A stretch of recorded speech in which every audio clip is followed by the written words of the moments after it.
네, 할렐루야. 네, 저희 마스크 벗어도 괜찮을까요? 네. 네, 먼저 올해 담임 목사 되셔서 추수감사 주일이 정말 중요한 주일이실 텐데 그 설교 시간을 저한테 주신 것에 대해서 목사님 감사드립니다. 보통 저희가 온다고 하면은 두 번째 감사는 저희가 온다고 하면은 잘 안 오신대요, 성도분들이. 근데 목사님 광고를 하셨을 텐데 이 자리를 이렇게 가득 메워주신 성도 여러분 감사드립니다. 준비한 영상이 있는데요. 영상을 잠시 보신 이후에 제가 마태복음 7장 12절 말씀을 통해서 여러분과 함께 장기기증에 대해서 이야기 나누는 시간을 갖도록 하겠습니다. 영상 잠시 보도록 하겠습니다. 어느 날부터였을까요? 세상이 흐려지기 시작한 게 짙은 안개 속에 갇힌 것처럼 아무것도 할 수 없게 돼버린 게 소지원 한개 평범한 일상이 물거품처럼 사라져버렸습니다. 눈앞의 글씨도 늘 머물던 교실의 풍경도 친구들과의 즐거운 순간들도 점점 보이지 않습니다. 언제 찾아올지 모르는 실명에 대한 두려움에 모두 포기하고만 싶어집니다. 하나님, 제 기도 듣고 계시죠?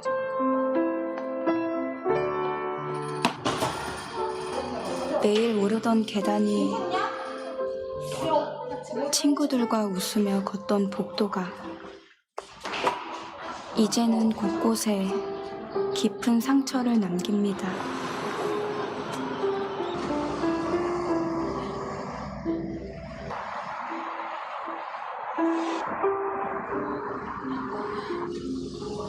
너무 두려워요. 하나님, 제발 도와주세요.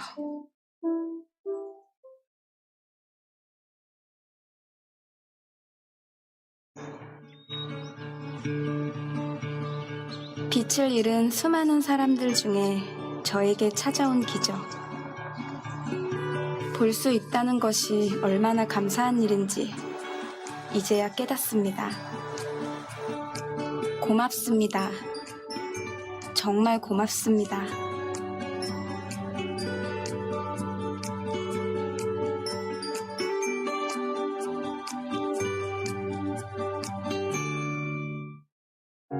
처음에는 눈이 그냥 나빠지는 거라고 생각했었던 일이 갑자기 실명이라고 너무 큰 일로 다가오니까 정말 너무 무서웠죠. 그래서 더 간절하게 더 열심히 기도했죠. 가끔 만약에 내 눈이 아직 보이지 않았다면, 아직 실명 상태라면 하는 생각을 해요. 그때마다 너무 고통스러웠던 시간들이었어서 그런 생각을 할 때마다 드는 생각은 감사함, 진짜 감사함 뿐인 것 같아요.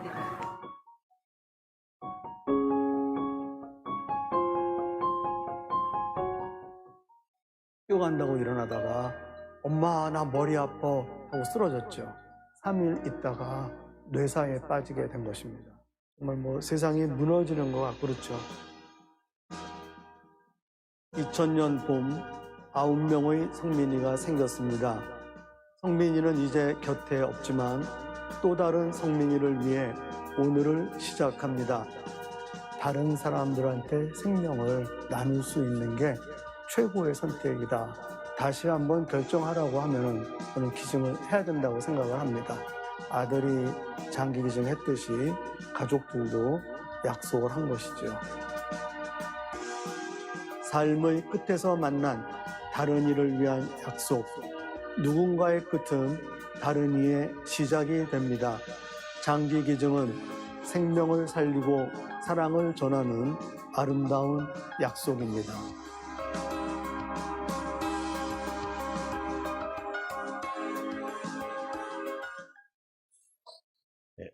러시아의 대문호 톨스토이가 물론 수많은 소설을 많이 썼지만요, 쓴 단편 소설 중에 하나가 사랑이 있는 곳에 하나님도 계시다 그런 소설이 있습니다. 혹시 읽어보신 분 있으신가요? 없으십니다. 예, 제가 그럼 마음껏 얘기해도 되겠네요. 소설을 보면은요, 마르틴이라고 하는 구두를 만드는 사람이 나와요. 근데 이분이 예수님을 모르다가요, 뒤늦게 우리 예수님을 알고요, 예수님에 빠져 산 분이셨어요. 그래서 하루 종일 이제 구두를 만드는 일을 하면 얼마나 힘드시겠어요. 그리고 집에 돌아오시면은 쉬고 싶으실 텐데 쉬지 않고 집에 돌아오면 늘 성경을 가까이 두고 성경을 읽었습니다. 매일 저녁 그렇게 하신 거세요. 그러다가 문득 하나님에 대해서 더 좀 알고 싶다라는 생각이 들기 시작했어요. 그러던 어느 날 마르틴에게 소리가 하나 들립니다. 마르틴, 마르틴. 뭘까? 우리 집엔 아무도 없는데 무슨 소리지? 하는데 또다시 그 소리가 들립니다. 마르틴, 마르틴.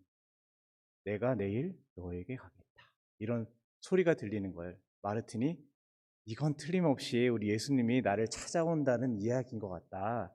그런 생각이 들어서 다음날 일찌감치 일어나가지고 평소보다도 훨씬 더 일찍 자기가 일하는 곳으로 갑니다. 근데 이분이 일하는 곳은 약간 단지하였어요. 그래서 밖에 이렇게 보이는 그런 단지하 일터에서 열심히 일을 하면서 예수님이 오실 거야라는 그런 기대를 가지고 있습니다.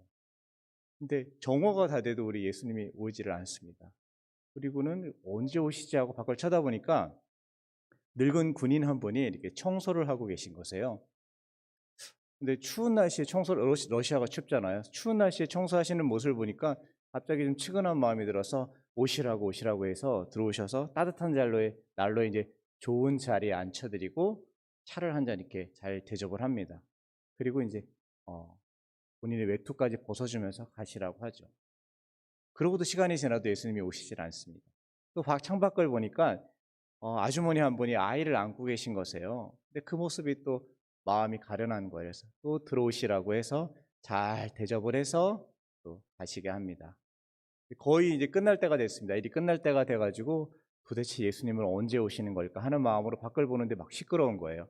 시끄러워서 밖을 나가보니까 할머니 한 분하고 어린 아이가 싸우고 있는 거예요. 왜 싸우는 거냐고 물어봤더니 자초지종을 들어봤더니 이 아이가 할머니가 사과를 파는 분이셨는데 사과를 하나 훔쳐가지고 도망가려고 그러다가 걸렸던 거예요. 그래서 이분이 사과값을 대신 치러주시고 아이한테도 빨리 할머니한테 죄송하다고 말씀드리라고 잘 화해를 시키고 돌려보냅니다. 그래도 우리 예수님이 오시지를 않습니다. 잔뜩 실망한 마음에 집으로 돌아왔습니다. 저 같으면 실망하면은 그날 성경을 보기 어려운 마음일 것 같아요. 그럼에도 불구하고 마르틴은 성경을 또 읽기 시작합니다. 성경을 또 읽다가 깜빡 잠이 든 것 같은데 전날 들었던 목소리가 다시 한번 들리기 시작합니다. 이런 목소리였습니다. 마르틴, 마르틴, 너는 나를 알아보지 못했지. 그러면서 낮에 보았던 늙은 병사가 웃으면서 사라지고요. 아이를 아는 아주머니가 웃으면서 사라지고 끝으로 할머니하고 사내 아이가 이렇게 웃으면서 사라집니다. 마르틴은 그때서야 비로소 내가 오늘 예수님을 대접하였구나라는 깨달음을 얻는다는 그런 소설입니다. 오늘 본문에 들어가면요. 마태복음 7장 12절 말씀에서요. 그러므로 무엇이든지 남에게 대접을 받고자 하는 대로 너희도 남을 대접하라. 이것이 율법이요 선지자니라 라고 말씀을 하고 있는데요. 남에게 대접을 받고자 하는 대로 대접하라. 이것이 성경 전체를 요약한 것이고 또 최고의 율법이라고 이야기를 하고 있는 겁니다. 이 말씀을 통해서 한 세 가지 정도를 생각하고 싶은데요. 첫 번째는 누구를 대접하느냐의 문제입니다. 누구를 대접해야 할까요? 물론 우리 금천 양문교회 안에 있는 우리 형제 자매 서로를 대접하는 것이 우선이죠. 우선인데 기왕이면요. 내가 일평생 한 번도 만나지 못했던 분들을 대접하는 것 의미 있다고 생각합니다. 이 땅에 장기가 망가져서 고통받는 분이요. 제가 어제 현재로 찾아보니까 45,830명이더라고요. 이분들은 누군가가 장기를 기증해 주기만을 기다리면서 하루하루를 살아가는데요. 얼마 전 통계를 보니까 하루에 7.2명 정도가 기다리시다가 사망을 하신다고 하더라고요. 우리 금천 양문교회에서 일평생 여러분이 충성된 일꾼으로 사시다가 마지막에 어디로 가시죠? 우리 하나님 계신 하늘나라로 가시죠. 그때 여러분이 더 이상은 여러분이 갖고 계실 필요가 없는 여러분의 몸의 일부, 생명의 일부를 나눠서요, 이분들에게 기증을 해준다면은 하나님께서 얼마나 기뻐하실까요? 또 만약에 이분들이 주신 분이, 자기한테 이 사랑을 나눠주신 분이 하나님을 믿는 분, 예수님을 믿는 분이라는 것을 알게 됐을 때 어떤 마음이 드실까요? 여러분이 그런 마음으로 전혀 모르는 사람을 대접할 수 있기를 원합니다. 두 번째는요, 그러면 어떤 마음으로 남을 대접하느냐의 문제입니다. 대접이라는 것은 섬기는 것이죠. 섬기는 것의 기본은 저는 낮추는 거라고 생각합니다. 예, 저희 둘째가 중학교 3학년인데요. 어렸을 때 이제 저희 집이 이제 아파트여서요, 곳곳에 아파트에 놀이터가 많잖아요. 근데 놀이터 가는 걸 되게 좋아했어요. 특별히 이제 시소를 되게 좋아했는데요. 시소 타면은 뭐 여자이니까 무겁지도 않고요. 타다 보면 제가 늘 밑에 있잖아요. 그죠? 근데 이 시소가 한 사람이 밑에 있으면 반대편은 어디에 있나요? 올라가 있습니다. 보통은요. 올라가 있어요. 그래서 늘 제가 이제 밑에 있는 편이죠. 그러다가 이제 애가 너무 재미없어 하면 이제 제가 조금 앞으로 가가지고 이렇게 올라가는 척하고 다시 또 내려오고 이랬는데요. 인간관계도 꼭 이런 것 같습니다. 희소와 같아요. 여러분이 여러분의 마음을 낮춰서요, 상대방을 대접하시면 여러분은 마음이 낮아지니까 밑에 계시겠죠. 근데 상대방은 올라가겠죠. 근데 그 올라간 그분이 늘 위에만 계실까요? 언젠가는 여러분을 높이기 위해서 자기도 낮아지실 거세요. 그런 관계가 인간관계라고 생각하는데요. 여러분이 그렇다고 해서 늘 낮아 있다고 속상해 하실 필요는 없으실 것 같아요. 여러분의 낮아짐으로 인해서요, 세상이 교회에 감동을 하고요, 결국 예수님을 높이는 일이 될 것이라고 믿습니다. 마지막으로는 우리가 어떻게 대접을 해야 될까요? 본문은 내가 남에게 대접을 받고자 하는 대로 대접을 하라고 했는데요. 요한복음 15장 13절에서 가장 위대한 대접의 방법을 이야기하고 있습니다. 한번 찾아보실까요? 요한복음 15장 13절의 말씀입니다. 예, 찾으신 줄 알고 제가 봉독하도록 하겠습니다. 사람이 친구를 위하여 자기 목숨을 버리면 이보다 더 큰 사랑이 없나니. 아멘. 우리가 목숨이 여러 개도 아니고요, 성경을 보면은 자기 목숨을 주는 것이 가장 큰 대접의 방법이라고 말씀을 하고 계십니다. 하지만요, 앞서서 말씀드린 것처럼요, 이 장기기증이 살아서 하는 것이 아니고요, 여러분이 세상을 떠나면서 여러분의 생명의 일부를 남겨주는 것이에요. 요즘 얼마 전에 보니까는 화장률이 92% 넘는다고 하더라고요. 그러니까 화장터에 재가 되기 전에, 땅에 묻히기 전에 여러분의 생명을 누군가에게 나눠줘서요, 그분이 여러분의 생명을 이어받아서 살 수 있으면 얼마나 축복된 일일까요? 십자가에서 죽기까지 우리를 사랑하신 예수님께서 이미 세상을 떠나면서 생명 나눔으로 우리가 남을 대접할 수 있으라는 그런 마음으로 축복을 해주신 거라고 생각이 됩니다. 말씀드린 것처럼 본부가 이 장기이중 운동을 한 지 벌써 한 30여 년이 지났는데요. 그동안 저희가 열심히 장기이중 운동을 해서요, 지금 현재 우리나라에 장기이중 등록하신 분이 160만 명이세요. 한 3.2% 정도 됩니다. 너무 적죠. 근데 그 중에서 우리 본부를 통해서 하신 분이 110만 명. 우리 본부를 통해서 하신 분들은 이렇게 금천 양문교회처럼요, 생명 나눔 예배를 통해서 주일에 귀한 시간을 주셔서 참여하신 분들이 대부분이세요. 코로나 이후에 한국 교회가 많이 사회로부터 어려움을 겪고 있어요. 뭐 제가 지난주에도 방문했던 교회도 밖에서 코로나 전에는 이렇게 전도지 나눠주고 커피 한 잔 대접하면은 수고하신다고 말씀하셨는데 어떤 분이 지나가면서 침을 뱉으시더래요. 그래서 사모님이 너무 상처가 되셨다고 하셨는데요. 그렇게 교회가 어려움을 겪고 있는데요. 실은 한국 교회가 정말 큰 일을 했습니다. 우리 등록자의 3분의 1을 한국 교회가 다 참여하신 것에, 그러니까 여러분이 우리 교회가 귀한 일을 하고 있다, 우리 그리스도인들이 정말 귀한 나눔을 하고 있다, 그런 자긍심을 가지시면 좋을 것 같아요. 우리 영상에서 소개된 강호 목사님, 학교의 교목이셨어요. 2000년에 아들이 고등학교 1학년이었는데요. 1학년인 아들이 갑자기 머리가 아프다 그래가지고 병원을 데리고 왔대요. 의사가 한참 보더니 그리고 이제 쓰러져 버렸는데 소생이 어려울 것 같습니다. 뇌출혈이 된 거예요. 뇌출혈이 돼서 뇌사가 됐는데 소생이 어려울 것 같습니다. 저도 목사지만요, 갑자기 그런 아들의 뇌사라는 얘기를 들었을 때 너무 힘들 것 같아요. 목사님이 기도하셨대요. 하나님, 제가 왜 이 상황에서 어떻게 해야 될까요? 그러던 중에 하나님께서 내가 내 아들을 아끼지 않은 것처럼 너도 네 아들을 통해서 사랑을 좀 나누어라 하는 말씀을 하시는 것 같아서 아들의 장기를 기증해서, 그 당시 때는 이제 장기 기증이 활발하지 않을 때인데 9명에게 장기를 기증했던 거죠. 목사님도 너무 힘드셨대요. 그 당시엔 얘기를 안 하시더라고요. 시간이 지나서 최근에 영상을 찍으면서 말씀드렸더니 너무 힘드셨대요. 목사님이 한 6개월 정도는 사람 만나는 게 너무 힘들 정도로 힘들었대요. 그리고 주변에서 어떻게 아들을 기증했냐, 그 당시만 해도 이렇게 장기 기증이 활발할 때가 아니니까 그러셨는데, 기도하는 중에 문득 하나님이 그런 말씀을 주시더래요. 네 아들이 그냥 떠난 것이 아니라 네 아들의 눈을 통해서 누군가가 앞을 볼 것이고 보고 있고, 네 아들의 심장을 통해서 누군가가 심장을 받아서 지금도 그 심장이 뛰고 있다. 그것으로 네가 위로를 받았으면 좋겠다. 이런 위로를 주시는 것 같더래요. 그래서 그 뒤로는 우리 목사님이, 그 전에는 아들이 불쌍해서 기도하셨는데 그 뒤로는 기도가 바뀌셨대요. 그래서 영상에 나온 것처럼 이 반에도 혹시 우리 아들한테 받은 애가 있을 수도 있어. 그래서 그 아이가 혹시 예수 안 믿으면은 그 아이를 위해서 내가 기도해야 되겠다라는 생각이 막 들더래요. 그래서 그 뒤로는 학생들을 볼 때마다 자기 본인의 아들인 것처럼 생각하면서 기도해서 우리 예수님께로 인도하는 그런 일을 했다고 하시더라고요.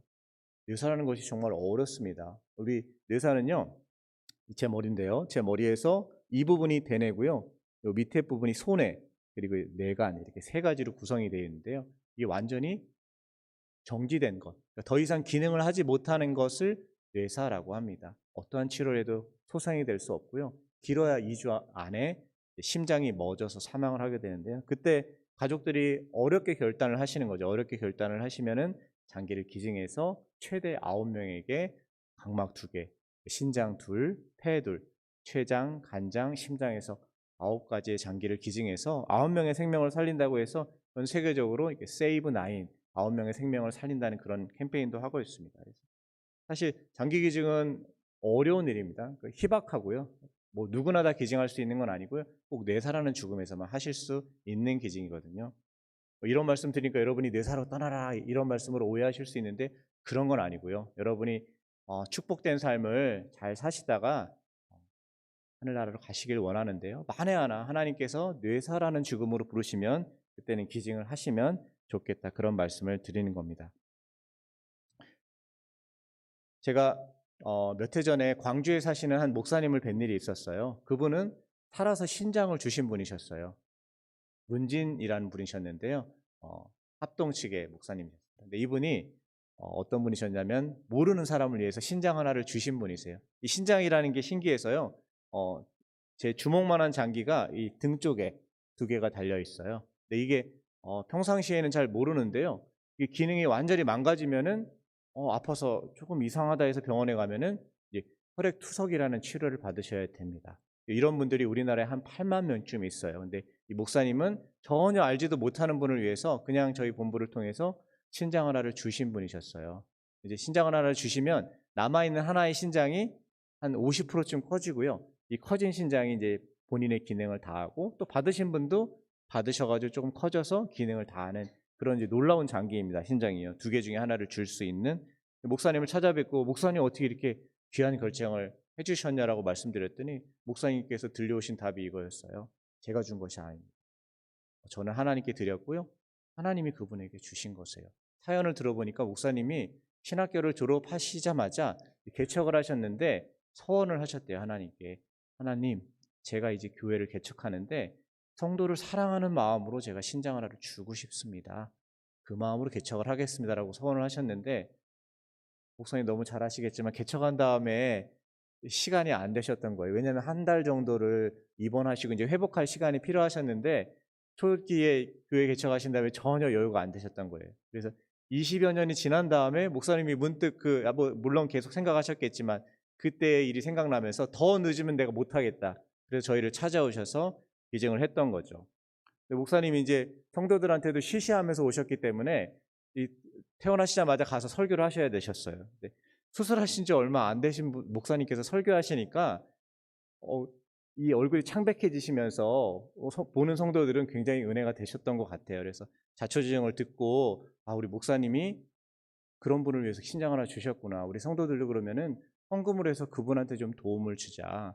그래서 목사님이 며칠이 지난 다음에 저희한테 594만 원을 가져오셨어요. 목사님 뭔가 했더니 이거를 그 이식 받으신 분한테 주시라고, 환자가 어려우실 텐데 수술비에 좀 보태시라고 줬으면 좋겠다고. 환자는 기증인은 금방 퇴원하는데 환자는 좀 시간이 걸려요. 그래서 시간이 지난 다음에 환자분을 오시게 해서 또 목사님과 교회분을 오시게 해서 이렇게 전달해 드렸어요. 그랬더니 받으신 분이 그러시더라고요. 내가 지금 당장 예수를 믿는다고 하면은 이상하게 보실 거라. 근데 진짜 지금 마음은 내가 언젠가 예수를 믿게 되면은 우리 이 교인들하고 저한테 신장을 주신 분 덕분이, 목사님 덕분이라고 그런 말씀을 하시더라고요. 목사님이 너무 감사해 하셨어요. 본인이 서원하신 걸 지킴으로 한 분이 예수님께로 오게 된다는 것에 감사해 하셨습니다.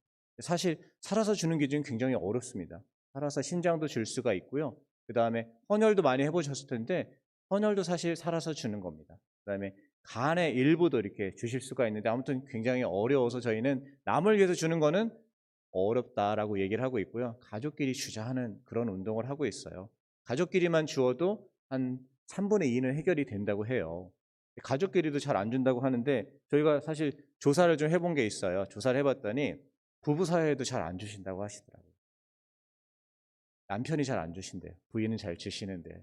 정확히 통계를 말씀드리면은 시험에 드시니까 제가 말씀을 안 드리는데 저희가 부부끼리 그다음에 뭐 부자간에 이렇게 서로 줄 수 있으면 좋겠다. 이제 신장은 주어도 건강에 전혀 지장이 없으니까 만약에 아프면 아프지 않아야 되는데 줄 수 있으면 좋겠다. 이제 그런 캠페인을 하고 있습니다.